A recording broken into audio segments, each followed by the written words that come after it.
तो मुझे दीपक का इतिहास बताइए पहले। दीपक एक तरह से डिवाइस थी जिससे हम अंधेरे समय में प्रकाश कर लेते थे एक जमाने में। आप ये बताएं कि मनुष्य का जो प्राकृतिक प्रकाश है वो तो सूर्य है, थोड़ा चंद्रमा है।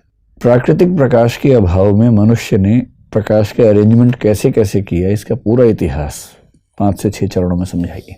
सर, सबसे पहले आदिम समाज में जब अंधेरा होता था तो कुछ देखने की व्यवस्था नहीं थी, तो आदिम समाज ने आग का प्रयोग सबसे पहले किया। 2 पत्थरों को रगड़ के आग उत्पन्न किया। ठीक है। उसके बाद सर उसी आग के सहारे अपनी जीवन की सुरक्षा की। पर वो कंट्रोल कैसे होती होगी? जैसे एक पेड़ में आग लगा दी रात को देखने के लिए और सुबह तो जंगल सहा हो गया। सर पेड़ में नहीं, एक्चुअली लकड़ियों को इकट्ठा करके आग लगाते थे। ठीक है। धीरे धीरे कंट्रोल कर लेते। Yes sir. ठीक है। उसके बाद धीरे धीरे मनुष्य जागरूक हुआ, बौद्धिक चेतना का विकास हुआ, तो उसे पता चला कि इसके अन्य भी कार्य हो सकते हैं, तो रोशनी के अलावा खाना पकाने में। उसके बाद जंगली जानवर से नहीं, मुझे तो रोशनी के इतिहास में रुचि है, आग के इतिहास में नहीं। रोशनी करने के लिए पहले आपने बताया कि आग से लकड़ी जला ली। यस। उसके बाद इतिहास आगे कैसे बढ़ा? सर उसके बाद एक यज्ञ प्रकरण सामने आता है।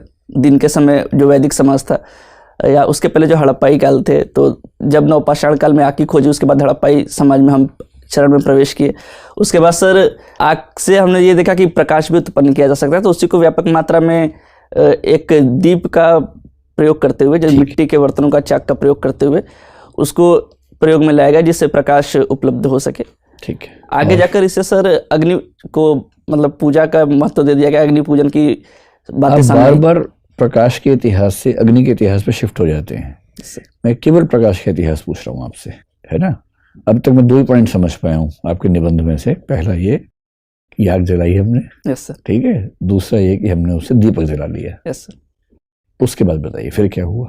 सर उसके बाद दीपक में सर सांस्कृतिक रूप दे दिया गया, जैसे हमारे महाकाव्यों से जोड़ा गया इसे। रामायण में आप फिर नहीं समझ रहे मेरी बात। आप जिस परीक्षा के लिए आ रहे हैं, जिस पद के लिए आ रहे हैं, उस पद की अपेक्षा ये भी होती है कि आपसे जो पूछा जाए आप केवल वही जवाब दें। ठीक है। मैंने आपसे सिर्फ इतना पूछा है कि अंधेरे के समय प्रकाश की जरूरत से निपटने के लिए मनुष्य ने इतिहास में क्या क्या उद्यम किए। अभी तक आपने बताया कि उसने पहले पत्थर से आग जलाई। Yes sir. और दूसरा आग से दीपक जला लिया। Yes sir. उसके बाद क्या बताइए? सर उसके बाद यही प्रक्रिया निरंतर बढ़ती चली गई सर। बस LED का लैंप आ गया, बल्ब आ गए। पहले बल्ब का आविष्कार एडिसन ने किया। Yes sir. ये सब कुछ भी नहीं हुआ? सर मशालें बनी, वो सब नहीं हुआ इसमें? सर मुझे लगा आपने केवल दिए के उपलक्ष्य में पूछा है। नहीं, मैंने तो कहा कि मनुष्य के सभ्यता का इतिहास पूछा, प्रकाश का इतिहास पूछा। अच्छा चलिए, कोई बात नहीं। अब आप ये बताएं कि आप गोंड जनजाति से आते हैं, है ना? गोंड जनजाति का मुख्य इलाका तो मैंने सुना कि मध्य प्रदेश है, थोड़ा सा इलाका बिहार भी है। गोटुल क्या होता है? सर गोटुल एक मुख्यतः आवास होता है सर गोंड जनजाति में, जहाँ पे एक अविवाहित जोड़े को सर रखा जाता है। क्यों रखा जाता है? ताकि एक समझ विकसित कर सके और अपने जीवन साथी का चयन कर सके। मतलब एक ही जोड़े को रखते हैं या कई बच्चे वहां पर रहते हैं? एक कमरे में एक जोड़े को रखते हैं सर, ऐसे कई कमरे होते हैं। क्या ये कह सकते हैं कि वो को लिविंग का एक ट्रेडिशनल फॉर्मेट है, जो हमारे देश के ट्राइब्स में को लिविंग से बड़ी चीजें, जिसको आप डेटिंग से भी आगे बढ़ा के कोर्टशिप कह सकते हैं, वो व्यवस्था है? जी सर, एक दूसरे को समझने के लिए ऐसी व्यवस्था जनजातियों में की गई है। नहीं, वो केवल समझने का मसला है या उसमें फिजिकल रिलेशंस भी शामिल हैं? सर जहाँ तक मेरी जानकारी है, समझने का ही मामला है सर। अच्छा, मुझे ये बताइए कि ट्राइबल्स को सभ्य समाज से क्या सीखना चाहिए? ये तो दुनिया जानती है। सभ्य समाज को ट्राइबल्स से क्या सीखना चाहिए? ऐसी 5 बातें बताइए। सर सबसे पहले तो सर प्रकृति पूजा सीखनी चाहिए, जो वनस्पतियों की पूजा करते हैं। दूसरी सर अपनी संस्कृति की जो विविधता है उसके बारे में सीखना चाहिए। तीसरा सर सबसे बड़ी बात आमतौर पर भारत के सभी ट्राइब्स में देखी जाती है, एक जो लैंगिक समानता का पक्ष है, बहुत बढ़िया, वो सीखना चाहिए। ठीक है। और सर चौथा ये है कि जो पारंपरिक आयुर्वेद जैसी जो चीज़ें हैं उसे सीखना चाहिए सर। और tribal medicine? Yes sir, tribal medicine, ठीक है। और सर 5वां ये सीखना चाहिए कि हम कितने भी आधुनिक क्यों न हो जाए, अपनी जो जमीन और संस्कृति है उससे हमेशा जुड़े रहना चाहिए। बहुत बढ़िया सर। दीपक, चलिए कोई सर। आप गोंड जनजाति से बिलोंग करते हैं? सर गोंड जनजाति रावण की पूजा करती है? हाँ सर।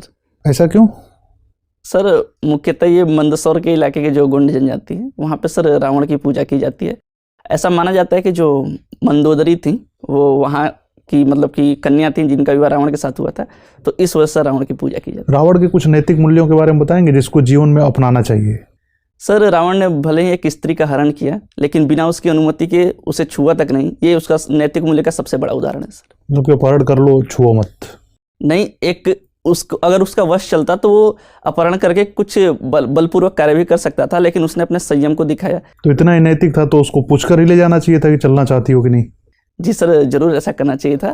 कुछ और दूसरा सर, जो एक उसे ज्ञानी माना जाता है, एक वो भी सर कहा जा सकता है। आइए, कैसा लगा आपको इंटरव्यू देके? सर एवरेज रहा सर। एवरेज रहा? यस।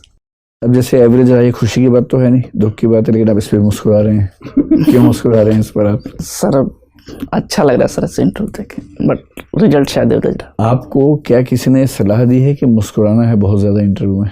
नहीं सर, ये प्रकृति है सर मेरी। थोड़ा सा नियंत्रण कीजिए। देखो, आपकी एंट्री बहुत अच्छी है, आपकी ड्रेस बहुत ही शानदार है, बहुत सुंदर आप दिख रहे हैं, कहीं कोई समस्या नहीं है। हो सके तो सॉक्स चेंज कर लीजिएगा, ब्लैक पहन लीजिएगा। देखो दीपक, आप ना जिन प्रश्न के उत्तर आपको आते हैं, फैक्चुअल वाले प्रश्न, उसमें तो आप बहुत बढ़िया जवाब दे रहे हैं। जहां नहीं आते हैं वहां आप सॉरी बोल रहे हैं। सॉरी आपका मुझे ऐसा लग रहा है कि ठीक है, बस थोड़ा सा गति कम कर दीजिए। प्रश्न सुनते खड़ाक से सॉरी बोलते हैं, लगता है कि आप सॉरी ही तैयार करके आए थे कि बोल के दिखा दूंगा सॉरी, ऐसा ना लगे बस, है ना। थोड़ा सा गैप लेके ये लगे कि आप कोशिश कर रहे हैं याद करने की, फिर सॉरी बोल रहे हैं।